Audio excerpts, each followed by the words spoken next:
오늘 우리가 함께 나누실 말씀은 사무엘상 6장 17절에서 7장 2절까지의 말씀입니다.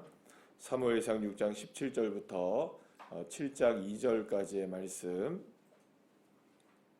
우리 함께 합독하시겠습니다. 블레셋 사람이 여호와께 속건제물로 드린 금 독종이 이러하니 아스돗을 위하여 하나요, 가사를 위하여 하나요, 아스글론을 위하여 하나요, 가드를 위하여 하나요, 에그론을 위하여 하나이며, 드린 바 금 쥐들은 견고한 성읍에서부터 시골의 마을에까지, 그리고 사람들이 여호와의 궤를 놓은 큰 돌에 이르기까지 다섯 반백들에게 속한 블레셋 사람들의 모든 성읍들의 수대로였더라. 그 돌은 베세메스 사람 여호수아의 밭에 오늘까지 있더라. 베세메스 사람들이 여호와의 궤를 들여다본 까닭에 그들을 치사 5만 70명을 죽이신지라. 여호와께서 백성을 쳐서 크게 사륙하셨으므로 백성이 슬피 울었더라. 베세메스 사람들이 이르되 이 거룩하신 하나님 여호와 앞에 누가 능히 서리요, 그를 우리에게서 누구에게로 올라가시게 할까 하고 전령들을 기럇 여아림 주민들에게 보내어 이르되 블레셋 사람들이 여호와의 궤를 도로 가져왔으니 너희는 내려와서 그것을 너희에게로 옮겨가라. 기럇 여아림 사람들이 와서 여호와의 궤를 옮겨 산에 사는 아비나답의 집에 들여놓고 그의 아들 엘리아사를 거룩하게 구별하여 여호와의 궤를 지키게 하였더니 궤가 기럇 여아림에 들어간 날부터 20년 동안 오래 있은지라. 이스라엘 온 족속이 여호와를 사모하니라. 아멘. 할렐루야. 여호와의 언약궤가 이제 블레셋에게 탈취를 당하고 이제 빼앗긴 다음에 하나님께서는 그 여호와의 궤를 통해서 블레셋의 여러 도시들을 이렇게 다니시면서 그 도시들을 모두가 다 초토화시키게 되는 그런 놀라운 기이한 일들이 일어나기 시작했습니다. 그래서 결국에는 그 여호와의 궤를 블레셋 사람들이 더 이상 이제 가지고 있을 수가 없는 그런 상황이 됩니다. 그래서 7개월 정도의 시간이 흐른 다음에 그 여호와의 궤를 돌려보내기로 합니다. 이제 더 이상은 블레셋에 있었다가는 블레셋이 완전히 초토화가 될 수밖에 없어서 결국엔 이제 돌려보내게 되는데, 돌려보내는 방식이 어떻게 이제 시작이 되냐면 이제 그 제사장들을 부릅니다. 그러니까 말하자면 이제 방백들이라고 하는 지도자들이 이 일을 어떻게 처리할까라고 해서 블레셋의 제사장들을 부르게 됩니다. 그랬더니 이제 블레셋 제사장들이 곰곰이 생각해 보더니 방법을 어떻게 찾았느냐? 이거를 소에다가 어미소 그러니까 그 암소죠, 암소. 이제 막 새끼를 낳은 암소 2마리에 실어가지고 보내자, 이렇게 이제 결론을 짓니다.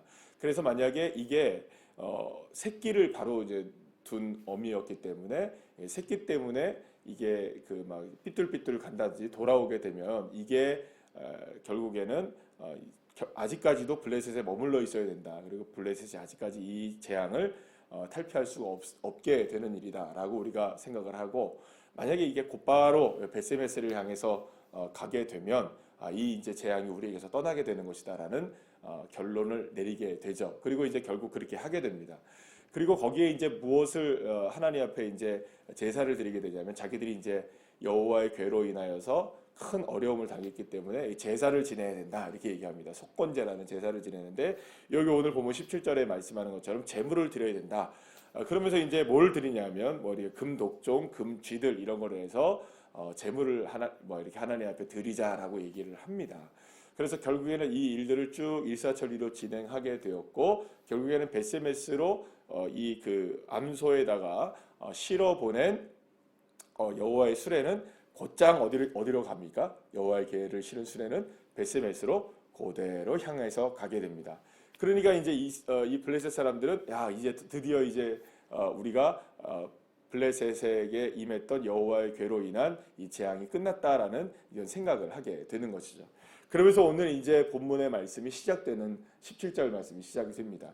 그리고 이제 오늘 본문의 말씀을 보게 되면 베세메스에서 있었던 한 가지 에피소드와 함께 그것이 다시 어디로 가게 됐다는 상황을 이야기해 주냐면 기럇 여아림의 아비나답의 집에 도착하게 되었다라는 그런 이야기가 전개가 되어지고 오늘 2절 말씀에 보면 어떤 이야기가 나옵니까? 20년 동안 이 아비나답의 집에 머물게 되어서 그렇게 되었다. 20년 동안 이제 여호와의 법궤가 어디에 머물게 된다는 이야기를 하게 됩니까? 아비나답의 집에 머물게 됐다라는 그런 이야기를 우리에게 보여주고 있는 것을 보게 됩니다.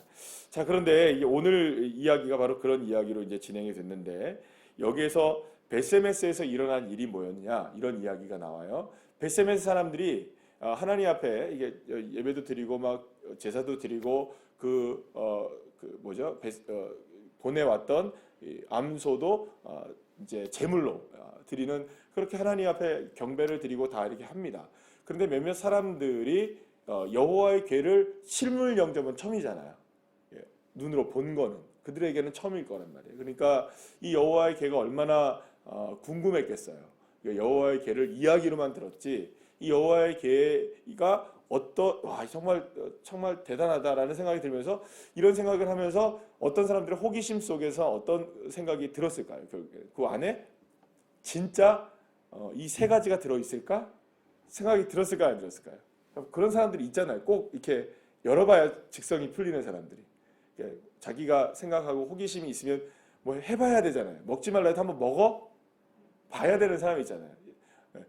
그러니까 그런 사람들 중에 몇몇 사람들이 한번 거기 안에 진짜 이 뚜껑을 한번 열어봐서 거기 이제 진짜 십계명이 도돌판이 들어있는지 그 다음에 또 그 항아리가 들어있는지 또 지팡이가 들어있는지 우리 한번 열어보자 해서 이제 호기심에 따라서 그걸 열어보게 되었던 거예요. 그러니까 호기심에 그 열어본 사람들로 인하여서 하나님이 진노하셨고 거기에 대해서 이 베세메스 사람들에게 하나님이 치십니다. 그래서 오늘 본문 19절 말씀에 오시게 되면 5만 70명이라고 얘기하는데 가로 열고 5만 70명이 되어 있는데 이게 5만 70명인지 70명인지 이게 정확하지는 않습니다. 근데 어쨌든 간에 많은 사람들이 70명이 죽었든 여러분 5만 명이 죽었든 이거는 결코 적은 일은 아니죠. 그죠? 결국에는 이 일을 통하여서 많은 사람들이 희생을 당하게 되었고 결국 베세메스 사람들도 이게 두려운 겁니다. 왜 두려울 거예요? 자기네들이 지금 여호와의 궤를 받게 된 일이 오게 된 일이 어떤 일 때문에 오게 되었습니까? 블레셋에서 일어났던 엄청난 재난 때문에 자기들에게 지금 무엇이 도착한 거죠? 그 베세메스의 언약궤가 도착해 있으니까 자기들에게도 이런 일이 일어날 수 있다라는 생각을 하면 이거 도저히 여기 이제 베세메스에다가 놔둘 수 있는 게 아니죠. 그리고 결국에는 어떻게 하냐? 그래서 기럇 여아림의 사람을 보내서 결국에는 이 기럇 여아림에서 이거를 가져가게 되어지게 되고 결국엔 아비나답이라는 사람의 산골의 집에다가 이 언약궤를 딱 넣어놓게 되어지게 되는 것이죠. 자, 그러면 여기서 한번 보시죠. 그러면 과연 여호와의 언약궤를 가지고 있는 것, 그러니까 여호와의 언약궤가 있는 것이 정말 저주스러운 일인가? 블레셋에게서는 저주스러운 일이었죠. 정말 블레셋에게는 이 여호와의 언약궤가 머무는 곳마다 엄청난 희생들이 따랐으니까. 그러니까 이 블레셋에게서는 이 언약궤가 절대로 그곳에 있어서는 안 되는 마치 이제 정말로 버려야만 하는 이 저주의 물건처럼 이렇게 여겨졌던 것이죠. 그런데 베세메스에서도 그랬습니까? 안 그랬습니까? 결국에는 그렇게 되었어요. 그러면 여호와의 언약궤가 머물고 있던 모든 것들이 다 그렇게 되어야 되는데 이 아비나답의 집은 복을 받는단 말이죠. 아비나답의 집에서는 복을 받고 여호와 하나님이 그곳에 몇 년 동안이나 여호와의 궤가 몇 년 동안이나 머뭅니까? 20년 동안이나 머물게 된단 말이에요.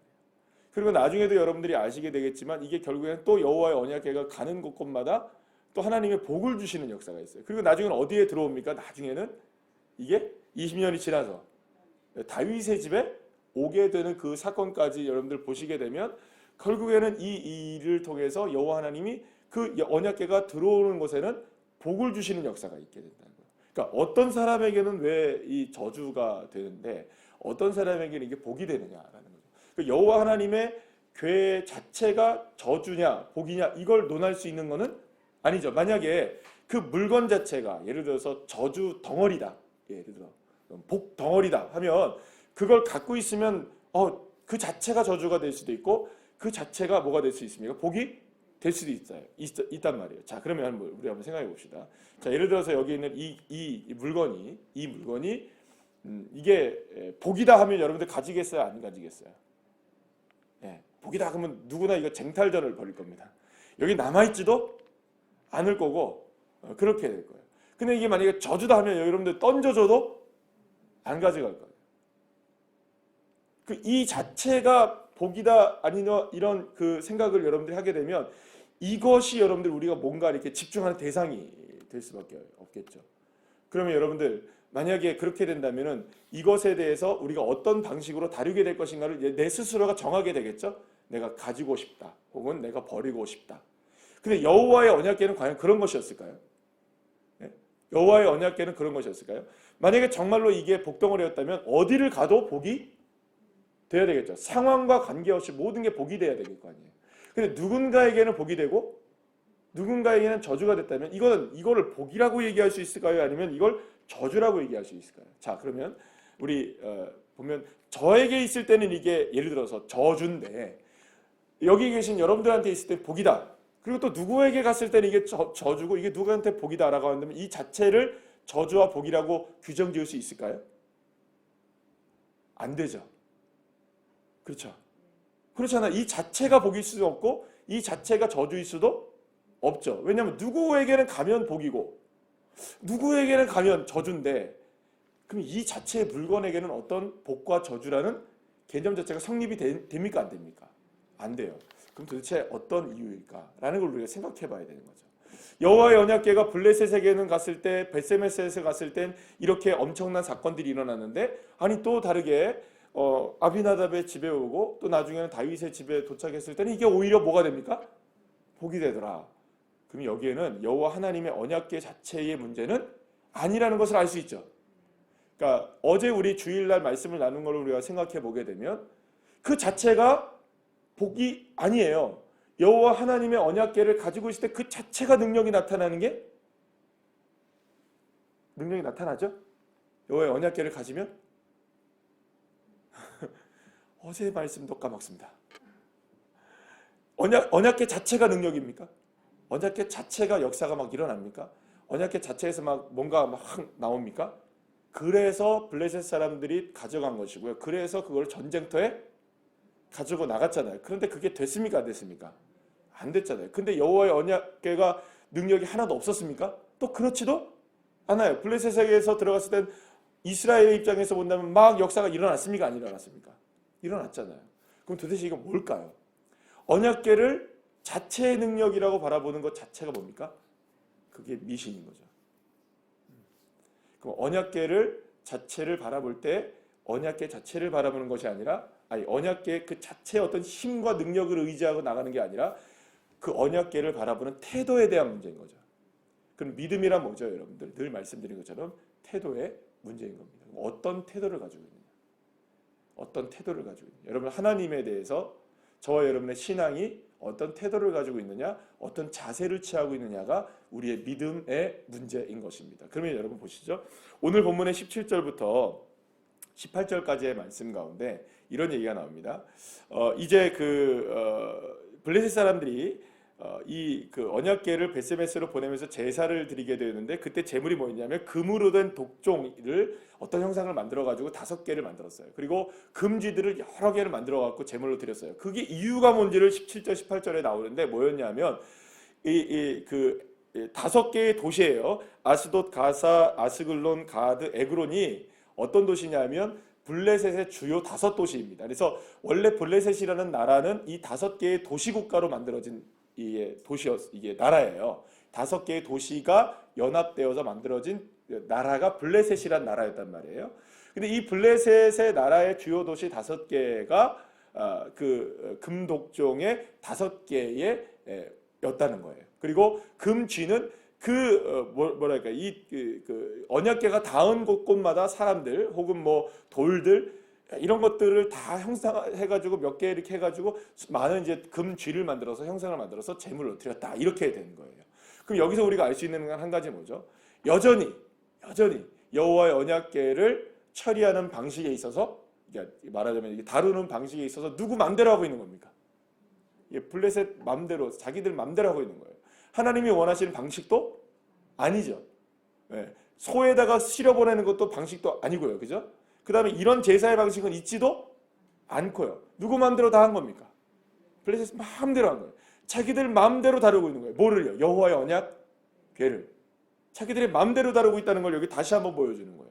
그런데 베세메스 사람들도 어땠습니까, 여러분? 처음에는 하나님 앞에 제사도 제대로 잘 드리고 기뻐도 했지만 누군가의 모습 속에서 호기심이 발동했죠. 그러니까 하나님을 대하는 태도가 어땠습니까? 자기들 멋대로 했던 사람들과 이 베세메스 사람들의 호기심이든지 이런 모든 것들이 다 누구 마음대로 하는 거예요. 지금 다. 자기들 마음대로 다 하고 있는 거예요. 여기서 중요한 게 있죠. 하나님의 역사를, 하나님의 언약궤를 그게 정말로 우리의 삶 속에 복으로 역사하게 할 수도 있고 또 때로는 이것이 우리에게 저주스러울 수도 있는 이유 중에 하나는 뭐냐? 하나님을 어떻게 바라보느냐에 따른 태도의 문제인 겁니다. 하나님을 내 마음대로, 내 호기심대로, 내 뜻대로, 내가 원하는 대로의 방식대로 주님을 바라본다면 그것은 블레셋과 베세메스 사람들의 모습과 전혀 다를 게 없는 것이에요. 그 사람들은 아무리 하나님을 믿어도 하나님께서 주시는 놀라운 은혜를 누리기는커녕 하나님께서 뭐야? 하나님 나와 함께 있어서 뭐가 도대체 나에게 된 게 뭔데? 하나님 나에게 역사하시는 게 뭔데? 하나님 나에게 은혜를 주셨는데 나중엔 결국엔 이런 일들이 벌어지게 되는 것이죠. 자기가 하나님을 어떻게 바라보는지에 대한 태도를 온전하게 믿음 가운데 세우지 못하고 자기가 마음대로 자기의 멋대로 자기의 생각대로 자기가 옳은 대로 자기의 생각대로 가는 거예요. 그게 여러분들 어떤 시대의 잔재입니까?